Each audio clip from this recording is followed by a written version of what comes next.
Okay, you're live. Great. Thank you, Jonathan. We're going to go ahead and open the Hood River City Council. I guess we're calling this a special work session for a presentation by ECONorthwest. And we'll go ahead and get started. And Rachel will do introductions. Great. Thank you very much, Mayor McBride. The Hood River City Council has long recognized that the cost of housing in Hood River is a burden for many families and community members and makes it difficult for employers to recruit and retain workers. This is one reason why the City Council invested more than $1 million this past year to purchase land at 780 Rand Road to develop affordable housing. The 2021 Council Work Plan includes a project to develop an affordable housing strategy, which would outline various tools available to developers willing to commit to building housing that is affordable to certain income levels. So we are very pleased to have Lorelei Juntunen from ECONorthwest with us to discuss why this is important in a market like Hood River and what things might be included. Lorelei is a partner and project director with ECONorthwest. She specializes in the evaluation of the intersection between public investment and community development. Her recent projects have identified creative approaches to investment in redevelopment and affordable housing for local governments. Many of her recent projects have focused on implementation of equitable housing outcomes, including development of the state of Oregon's first statewide housing plan and affordable housing policies for many Oregon communities. She serves as the Vice President of Operations for ECONorthwest and will be taking over as President next year. So please join me in welcoming Lorelei, and I'll turn it over to her. Thank you very much. Thank you, Rachel. I appreciate that introduction, and I'm really glad to be able to be here tonight, virtually though it is, and to be able to talk about this really important topic. There are definitely situations about Hood River's housing market that make it unique and that make this conversation both more complicated and more urgent for you all. So for tonight, what I would like to be able to do is first just give a little bit of an overview of some indicators of how your housing market is currently performing. My suspicion is that I'm not going to tell you something you don't already know, but maybe we'll put some numbers to it. And then move into a conversation about the role of the public sector in encouraging and supporting development, and specifically in housing affordability. It's still the case that the market provides the vast majority of housing, and will continue to do that. So understanding what the market does well and what it doesn't do well is really critical to having a really good, strong, affordable housing strategy. So we'll spend a little bit of time on that. And then touch on some strategies and potential policy solutions, which I imagine will be more of the focus of the discussion once we get through the presentation. So starting with that sort of overview of the housing market. So first I have to, I guess, disclose that I'm the kind of nerdy person who at the airport in the olden days when you got to go to the airport would always buy the Harper's magazine with the pure intent of actually reading it, but then only get to the index. And that's all I would read, and I'd buy the whole thing just for that. If you're not familiar with the Harper's Index, I love it. It's basically just a list of what feels like random stats, but yet somehow when you get to the end of it, you realize that it tells a full story. So I'm going to attempt a Harper's Index of Hood River's housing market here for you all, and then you can tell me if it works or not. So starting with some information about how incomes and demographics are changing. A couple of indicators here: the percentage of your housing stock that is second homes, the percent of your workforce that actually lives inside of city limits, and then how incomes differ between new and existing residents. So first of all, almost 12% of your housing stock is second homes. We did this analysis with some support from Dustin, looking at utility bills to kind of understand where there were big swings from week to week and month to month. That is a high number. Unfortunately, we don't have a sort of comparable number for other communities to be able to compare to, but this is a noteworthy piece of your housing market. Just 23% of your workforce lives inside of city limits. We did pull that for Ashland and for Redmond, and both of them are in the 30s, so you have a lower percentage. And then last but not least, based on IRS data, new residents are earning about almost $12,000 more than your existing county residents. Okay, so next part, housing underproduction. So one way to start to think about how a housing market functions is simply whether you're providing enough supply to meet demand. And a simple and straightforward way to think about that is as a ratio to the number of households to the number of units, right? You know, you have to have more than one household for every more than one unit for every household, because you've got vacancy, you've got people moving around, there's demolitions, there's things that are going on. Nationally, the ratio is about 1.14. So for every household, there's 1.14 units. In Hood River, your number is 1.09, so lower than the national average. To help to put that in context and to make sense of that, Oregon is tied for last place for states, literally ranked number 49 for its ratio of households to units, and it's at 1.07 and has one of the worst housing crises in the country. And I also want to put this in the context of thinking about your second home number, which we talked about in the last slide. If we assume that the same portion of new units were second homes and are actually not available to households, your number drops to 1.02. So this is a really strong indicator of underproduction, that you've just don't have supply keeping up with demand, and that it's on par in the best case, on par with what's happening in the rest of Oregon, and in the worst case, really trailing behind. And then the last piece to look at is indicators of affordability. A simple way to think about this is to just compare median increases in sales and rental prices to increases in income. And there you can see that sales prices and rental prices have increased quite dramatically, while median incomes have also increased, which is a good news story, but have not increased sufficiently to actually keep pace with what's happening with the housing stock itself. I want to look at this. I want to dig into the affordability piece just a little bit more. And now I'm failing on my Harper's Index analogy, but we'll continue down this path. Let me help you unpack this graphic just a little bit.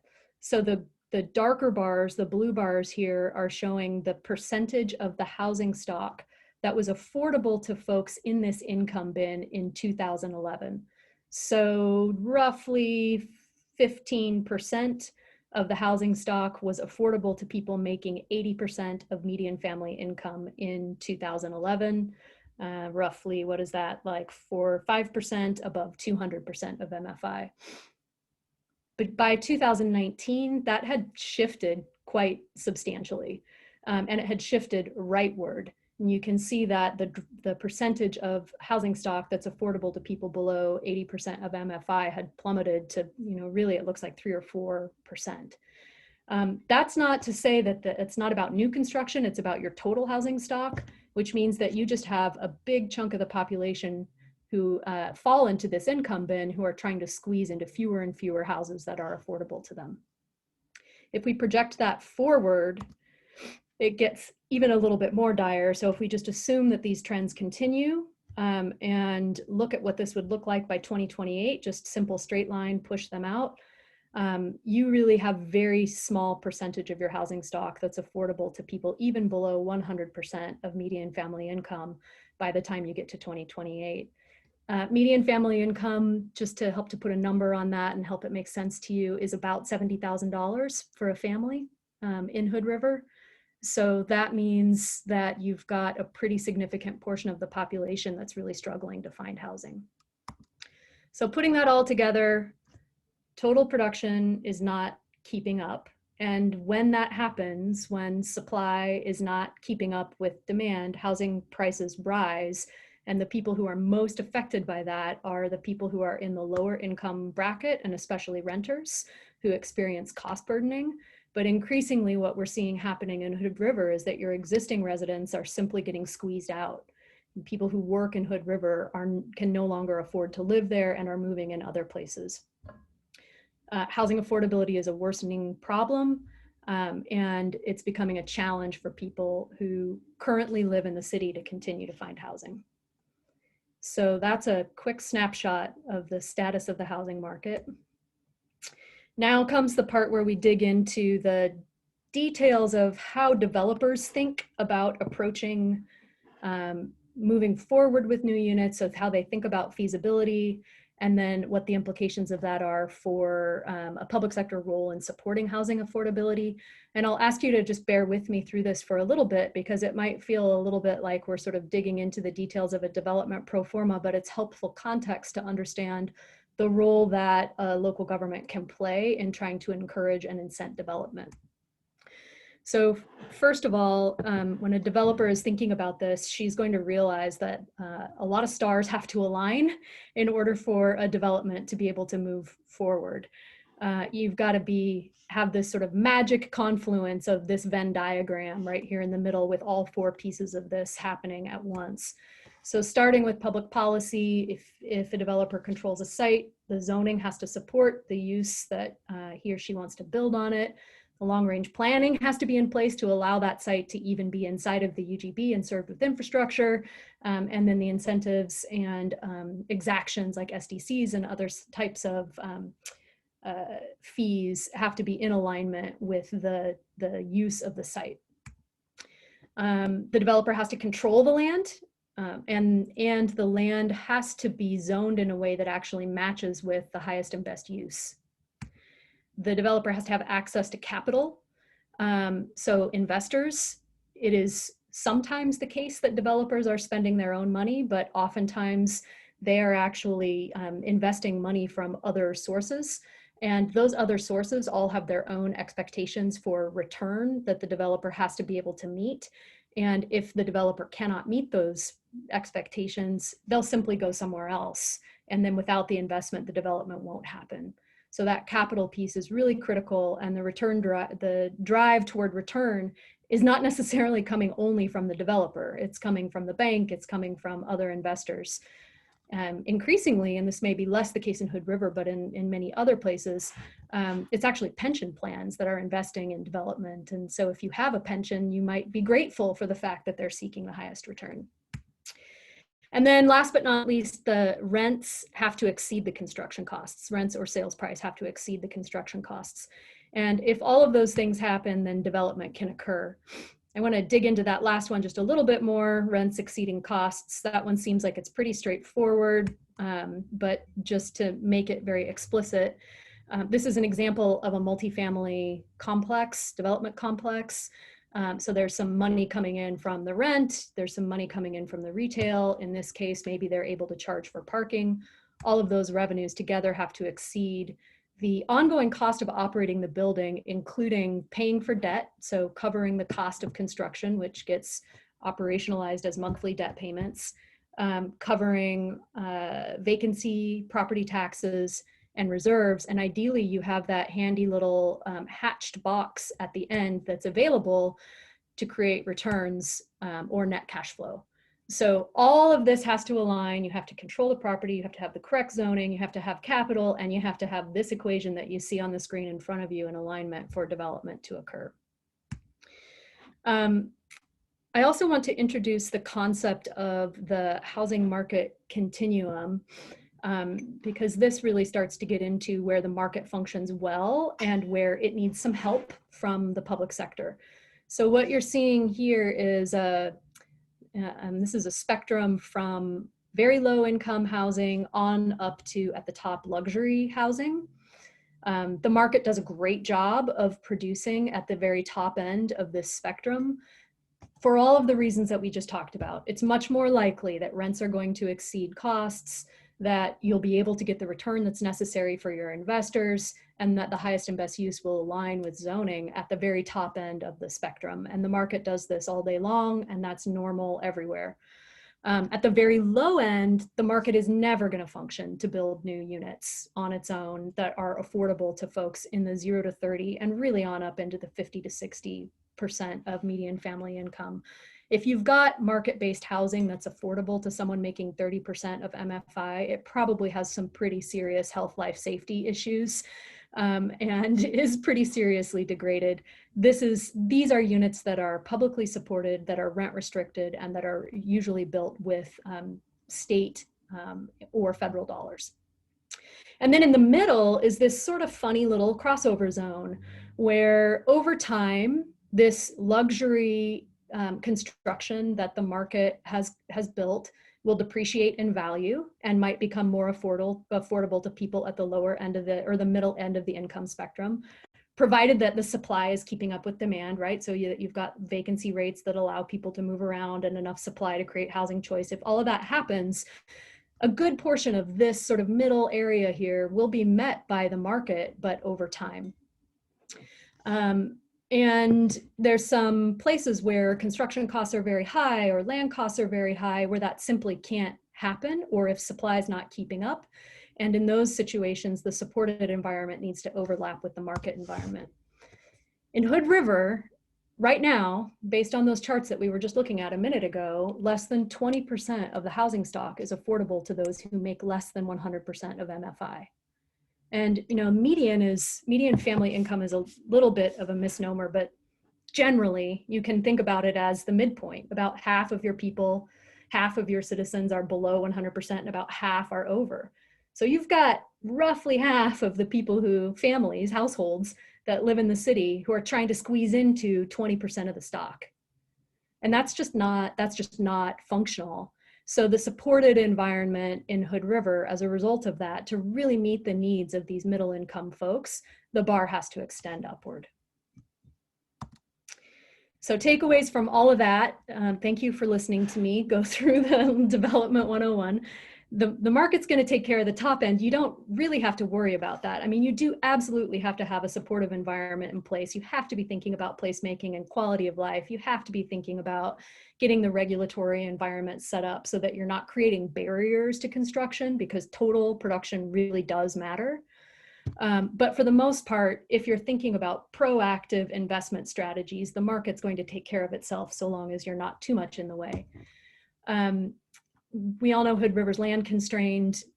I don't need to spend a lot of time talking about that, but that almost requires an increase in density to meet the needs of a growing population. And then in addition to that, the market is going to need some help to be able to take care of the middle to lower end. So what does that help look like?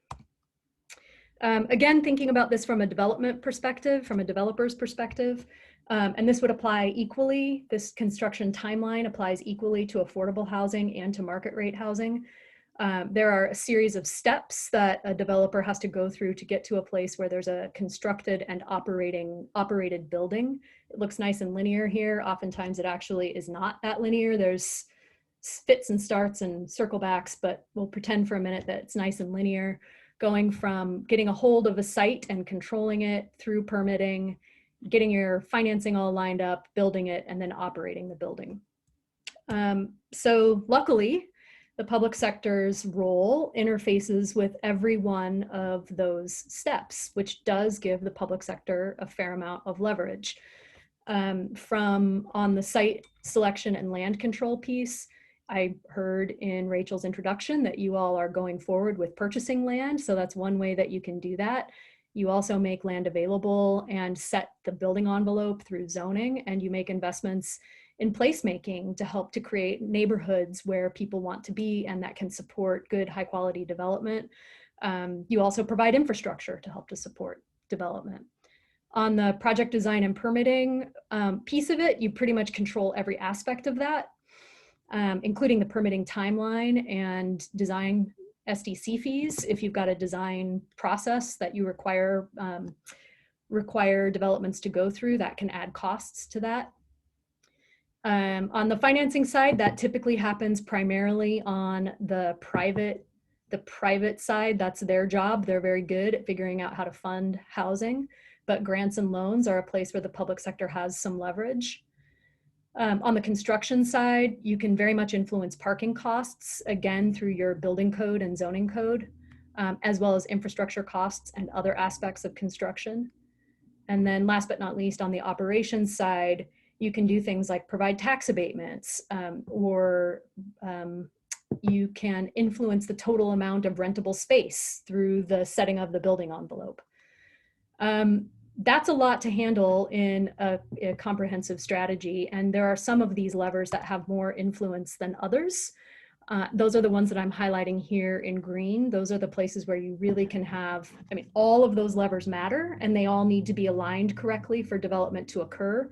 But the ones that really have the biggest influence are the ones that are highlighted here. If you own a site, you get to dictate its future. So good move on buying land. Through the zoning, you determine what the uses are and how big the building can be. If you have access to grants, you can put restrictions and covenants on those grants to help to make sure that you're getting the kind of development outcomes that you want. Parking cost for multifamily specifically is very expensive part of a development pro forma.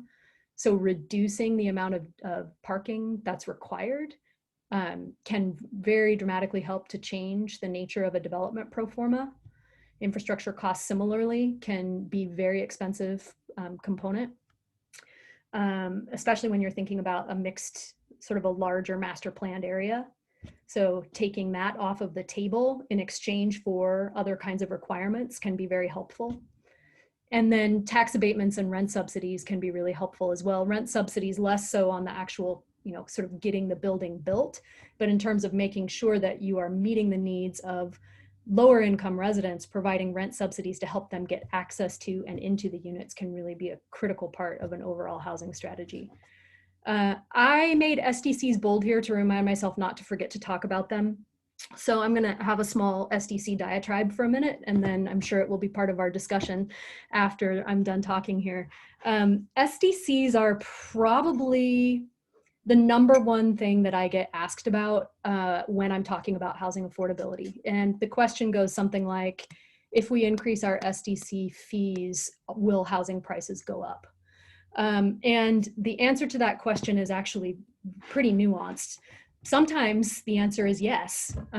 Sometimes the answer is it's even true that if you raise your SDCs too much, the development won't happen. That certainly does occur sometimes because SDC fees can be quite a significant portion of an overall development pro forma. However, it is not the cost of construction that sets a housing unit's price in the market. It is all of the other comparable units that are on the market that set the price, right? When you are trying to figure out how much to sell, if you're a developer and you're trying to figure out how much to sell a unit for, you don't go, oh, well, my cost of construction was X, so I'm going to sell for X plus 2. You go and look at every other unit on the market and you set your price relative to that. So if the SDC fees don't increase your cost over that sort of market comp, then it's not going to change your price at all. So it's a pretty nuanced discussion and one that I think requires a lot of attention and intention. You absolutely have to get your SDC fees set at the right level. If they're too high, they can slow development, and total construction is really important. But we need SDCs as a way to be able to pay for infrastructure. And if we don't have that infrastructure, development can't happen. So for the most part, SDCs are not as big of a lever. They don't have as big of an impact on a development pro forma, especially as something like, acquisition or site control or the total amount of rentable area would. So happy to talk about that more later, and I'll step down off my soapbox now. A quick note about affordable housing. It is a little bit different from what we just went through. The market doesn't build it, which is the number one way in which it's different. All of those policy levers above absolutely apply, and are going to be really helpful in encouraging the development of affordable units, but they may be insufficient.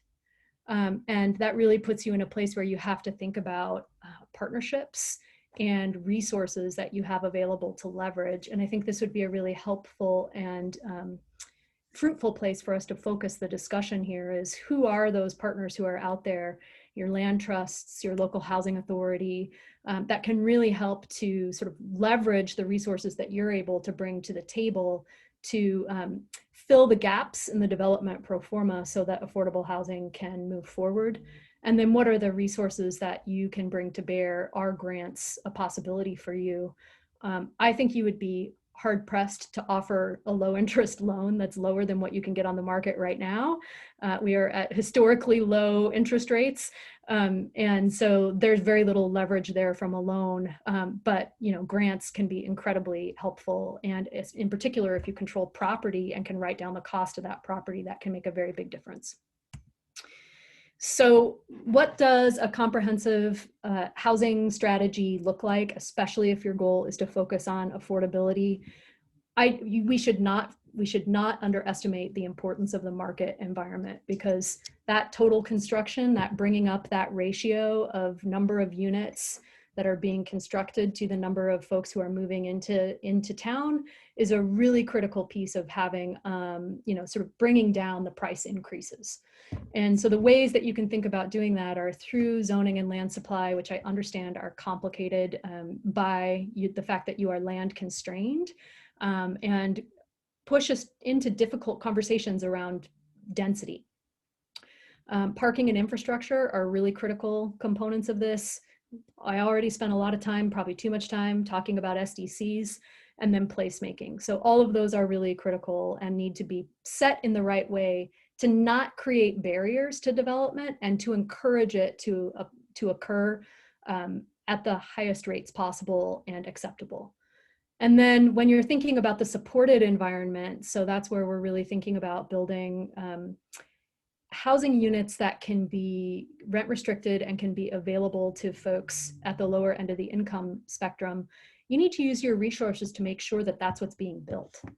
So that's where you should be spending your money if you have it, and that's where you should be targeting your incentives to make those things occur. And I guess I'll just say, for probably the 5th or 6th time, land, control the land, and you control the destiny of the site. So I think that's my flyover of kind of how you think about a comprehensive affordability strategy. And I really wanted to make sure that we left enough time for a good discussion. So I'll pause there and we can go back to any slides if you feel like you want more information. And I'm going to stop my share now.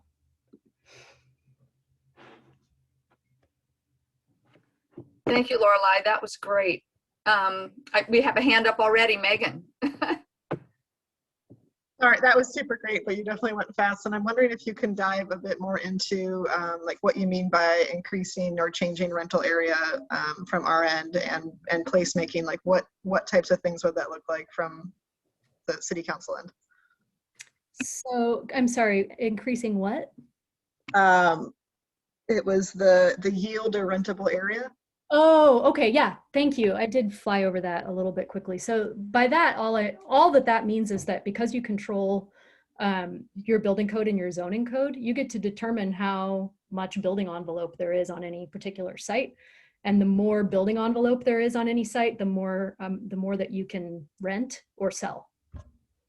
So you control square footage, basically. So would that be like height and lot coverage and that sort of thing? Yeah, or okay, thank you. And then placemaking, what do you mean by that? This is one where Dustin may want to jump in too, since this is like the planner's favorite thing to talk about. That just basically means creating a there, like walkable neighborhood where people want to be, that has a confluence of uses that are attractive, improving streetscapes, allowing for multimodal access to an area. All of those kinds of planning sort of activities and outcomes are ones that are development supportive and can help to encourage development to occur in particular places. And Lorelei, for that question, one more question on that line. Are you talking more about just getting more units built, or were you talking about in the affordability range, the lower affordability range, or were you just talking about in general?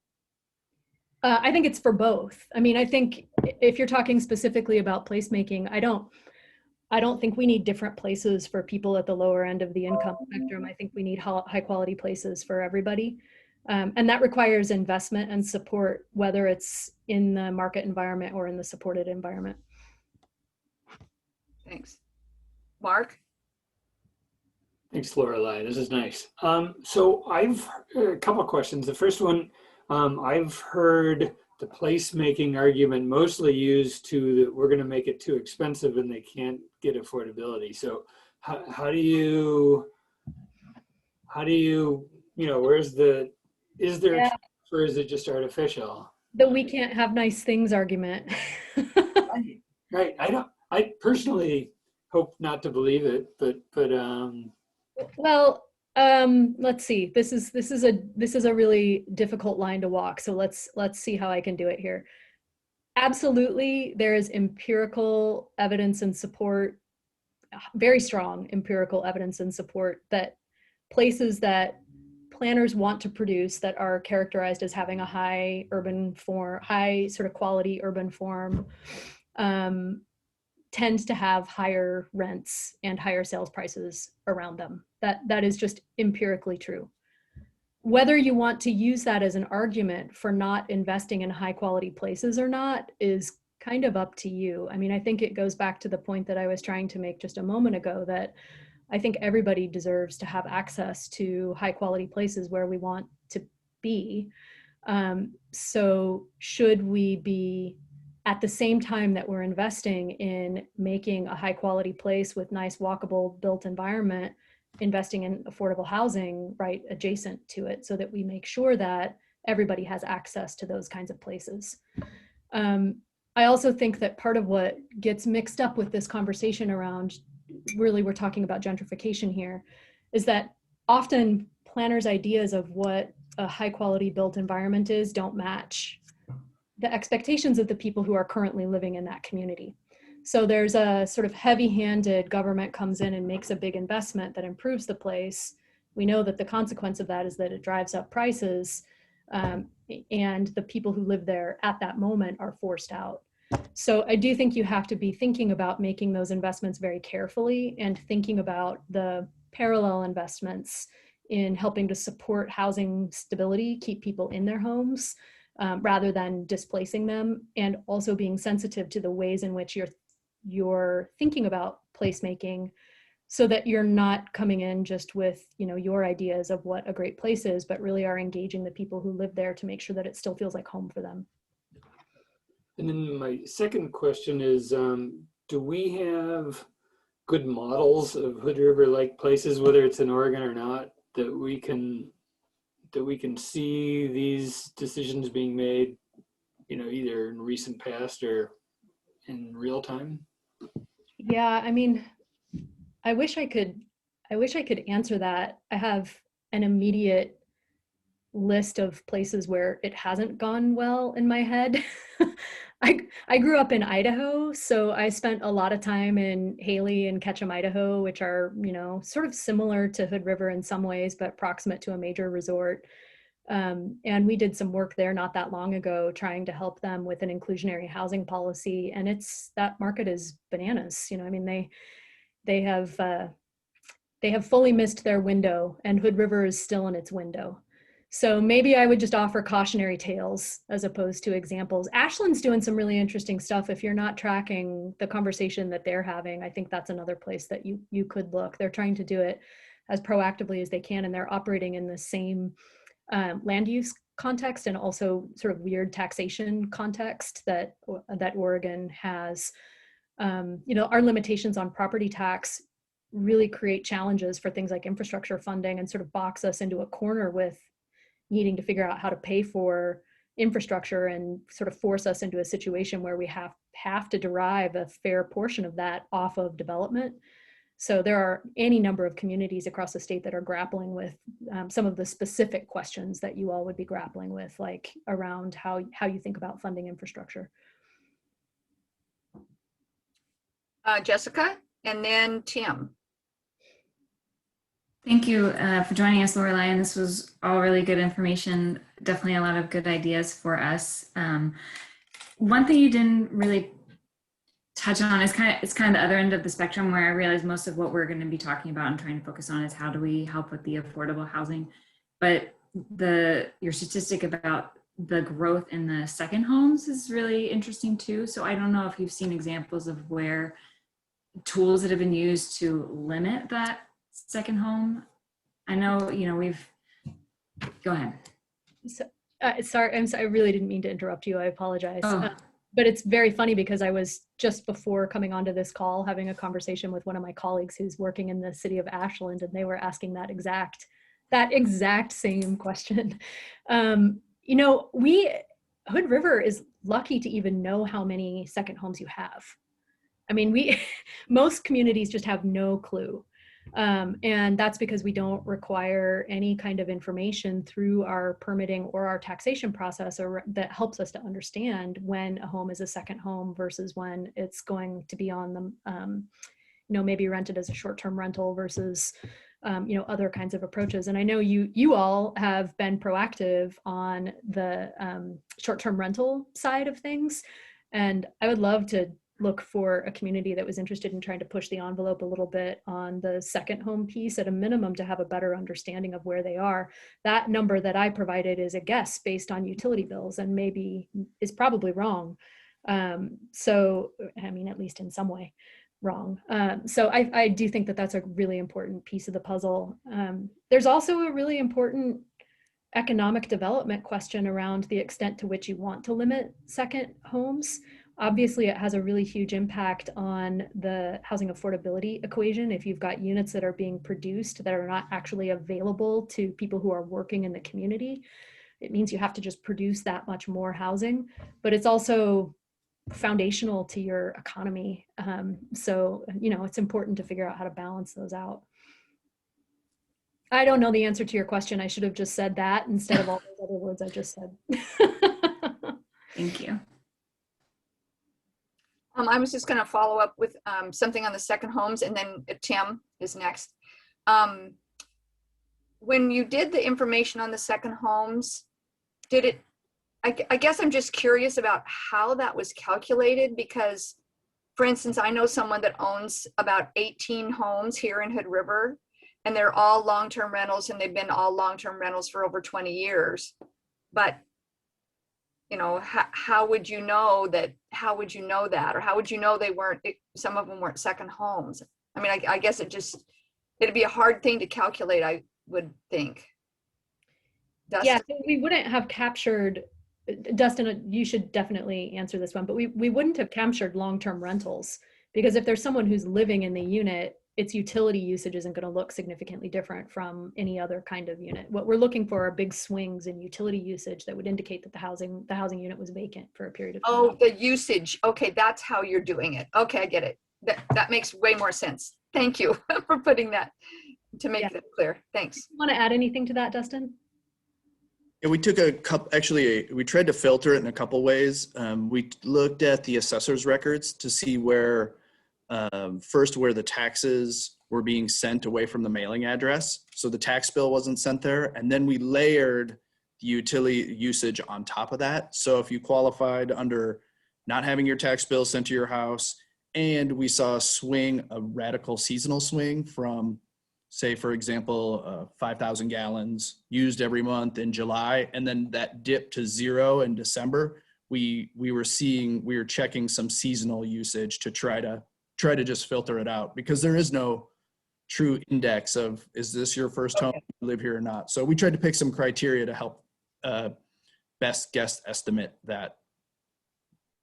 Great, thanks. Tim? Thanks, Mayor. And thanks, Lorelei, for your presentation. It was awesome. I guess I'm going to ask Mark's question in a slightly different way and then have a follow-up question. So it seems like what you're saying is that there's not really any good examples where it's worked correctly. But is there an opportunity to identify specific parts of what people have tried that seem to be more effective than others? Yeah, and I think that would be a worthwhile road to walk down, is to look at all of those different components of the kind of the way that the public sector intersects with the development process and pull out specific tools, see if they've been used effectively in other places, and then think about how they could be used here in Hood River. I guess I would caution about getting too, we're in such a nuanced and state specific arena here where our approach to property taxation and infrastructure funding and even development permitting and planning is relatively unique. So a lot of the really good ideas that work in other places may not work well in Hood River or in Oregon, may not work at all without requiring some sort of legislative change. The state recently passed House Bill 2003, which requires cities over 10,000, which I believe you still are not, though you're bumping up against the threshold, to do a new thing called a housing production strategy. And to a certain extent, that's kind of what we're talking about here, is effectively a housing production strategy. DLCD, in the process of doing the rulemaking for House Bill 2003, pulled together a giant compendium of all of the kinds of tools that can be used. That would be the right starting place for that kind of a discussion.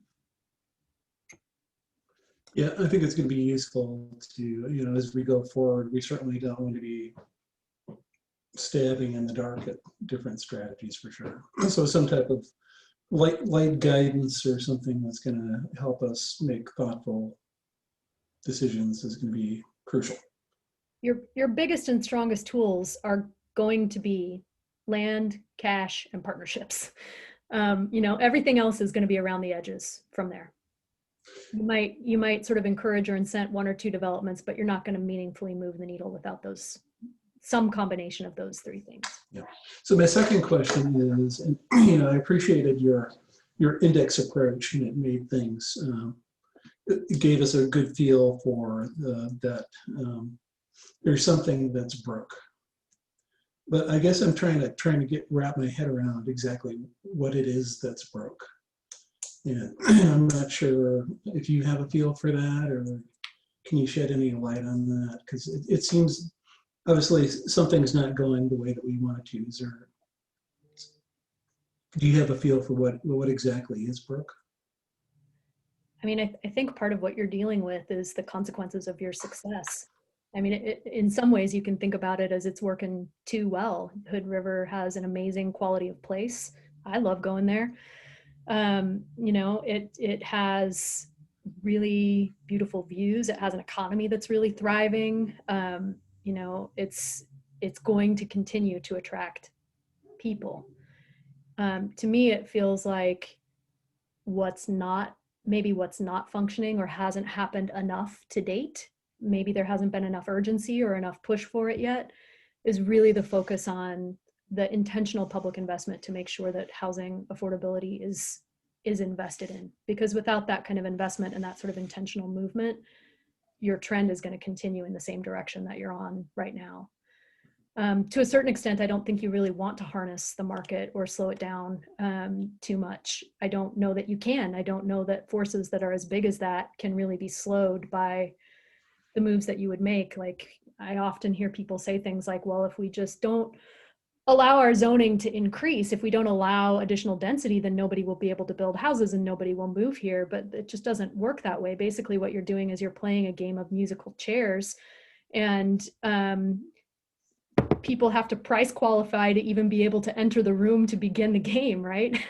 You have to be thinking about adding chairs and adding spaces, and you have to be thinking about intentionally adding those spaces in a way that will serve the needs of the lowest end of the income spectrum that the market's going to continue to ignore. Thank you.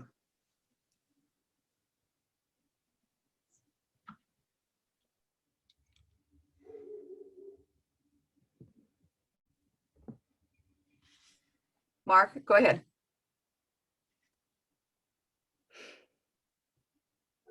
You're muted. I can't hear you, Counselor. Thank you. Sorry about that. In looking at land, cash, and partnerships, that rings true to me too, but it doesn't talk to the missing middle strategy that we've been working on. Is that close second tier, whereas I guess we're saying, man, I Yeah. hope this is it. That sure is great that we're working so hard on that. So. Yeah, land, cash, and partnerships for your affordable housing pieces. Oh, right. And then get the regulatory environment functional for you for everything else. And I would put the missing middle strategy as a really, really key part of that get the market functional piece. You may need to do some additional work to support missing middle to make sure that in the battle for development uses, missing middle wins. There may need to be some additional work there to make that happen as well. But yeah, no, that's totally critical to the whole first part of the strategy around letting the market do what the market wants to do is you allow the development to happen at all. Yeah. So in that green section in the middle, that's where Yeah. that happens. Yeah. Yep.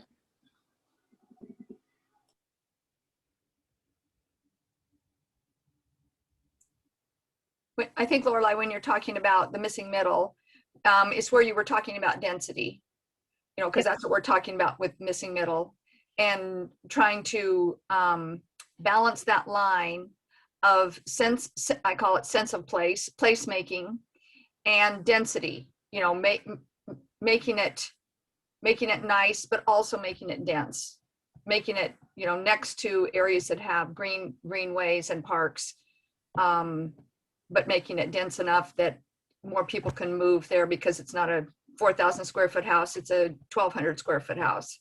So that's what you're talking about with that group that would maybe be in the 100 to 120 area. Yep. Okay.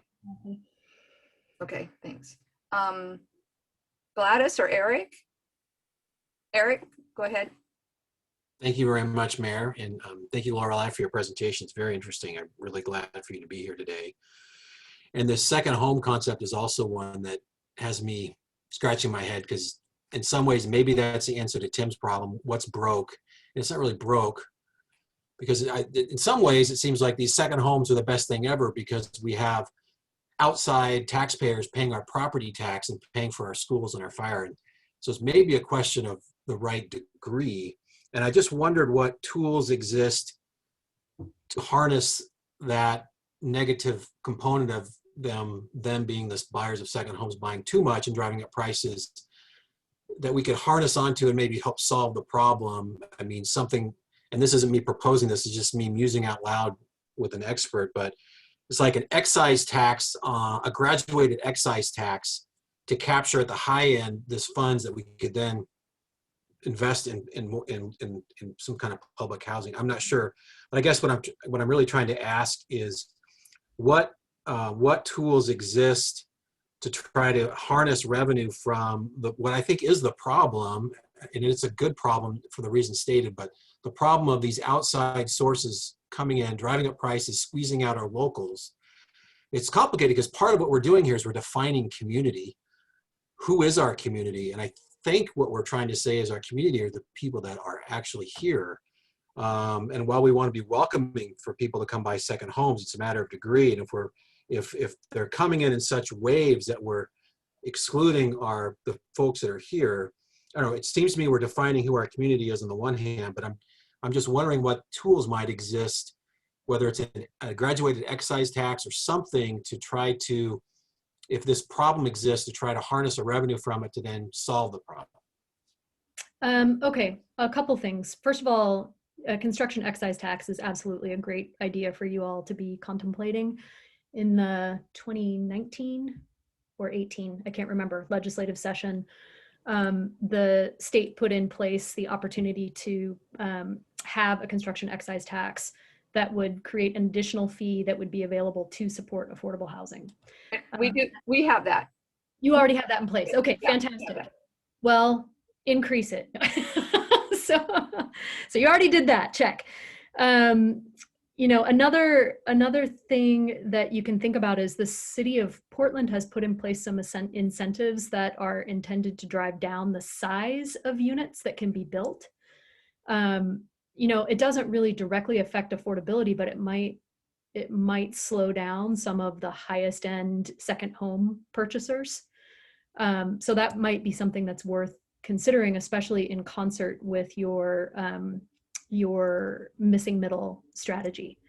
So that's another thing to consider. And then last but not least, there's a legislative concept that's working its way through right now. I don't know where it will go, but to restructure the way we do SDCs in the state.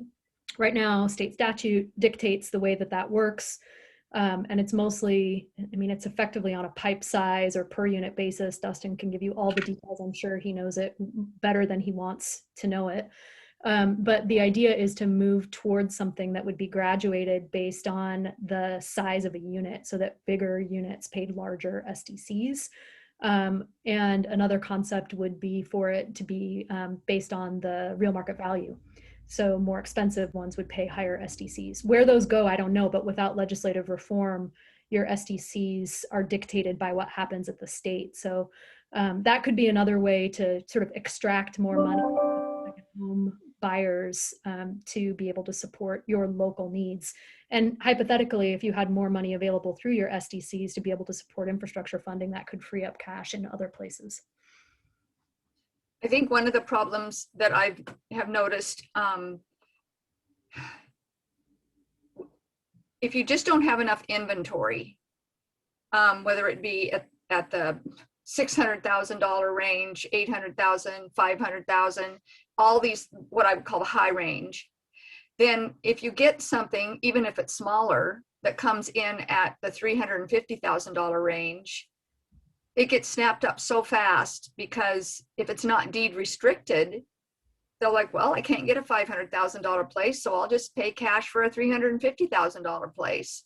And they can outbid and outmaneuver so much faster than anyone else, that's, you know, they're because there's not enough inventory, period. They will be snapping up these lesser expensive places if they're not deed restricted. At least I've seen that anecdotally over the last probably 5 years. I don't know the details of how your local land trust works, but especially for home ownership product, a land trust can be a really, really fantastic partner for that, because they can actually get in there and they can, like the way that the one that functions mostly in the Portland metro area, Proud Ground, works is that they own the land. And then the value of the home itself appreciates, but you only are buying the home, you're not buying the land. So they can maintain affordability over time, because even as people move out of, sell their homes and move on, the land is still owned by the land trust. And they share, the owners of that home share in the appreciation, because the value of the home itself increases. So they can get in more effectively, and it's maintained as affordable over time. So that's not something a local government can really do. As a municipal corporation, you're not set up to really effectively be able to run a land trust. It's not impossible, but it's not really necessarily a great, it's not something you can just do without a lot of barriers. But if you've got an existing local land trust that you can fund and partner with and make sure that they're as strong and functional as possible, that can be a really critical part of your homeownership strategy. Great. Additional questions? Megan? Yeah, so, clearly one of the big takeaways is cash and land, which in my mind is another form of cash, are the big drivers. And obviously you've talked about, some of our property tax limits and everything. Like, what strategies have other places used to kind of build a better, ball of cash that they can spend on this type of work? Boy, political will. I mean, I don't want to make it sound like it's so simple, but it's really like where you put your priorities and whether you're willing to sort of push through the process enough to make it really happen. The property tax limitations in Oregon are so real, and the infrastructure funding issues are so real. I mean, I do a lot of that kind of work, and I know how limiting those things are. The number of tools that are available to raise additional revenue are limited. So there's levies that you could be thinking about if you are really serious about it, and bonds that would require voter support. And that's the big strategy that they're pushing hard in the Portland metro area. And if you feel like there's sufficient political will in Hood River, that would be an obvious and fantastic way to go, because then you could raise a pretty substantial stream of revenue that would be available over time, to really make sure that combined with your CET, which can help to fund the operating side of things, could provide you a nice little nest egg.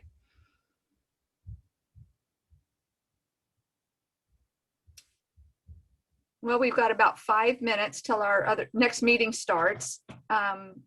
Additional questions for Lorelei? Eric, and then Tim.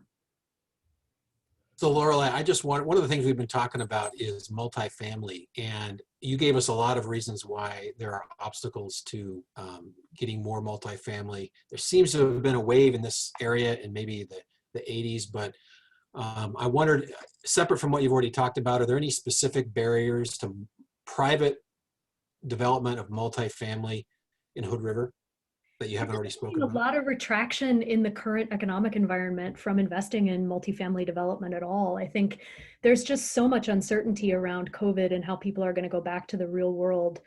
Obviously that's a very near term right now kind of thing. And if this is a trend you've been seeing for a number of years, it can't all be explained by COVID. But even in really urban markets, there's just that the for sale market, the single family market is through the roof as people are trying to look for additional space for work from home situations. And we're seeing less and less investment in multifamily. So that's certainly part of what's going on.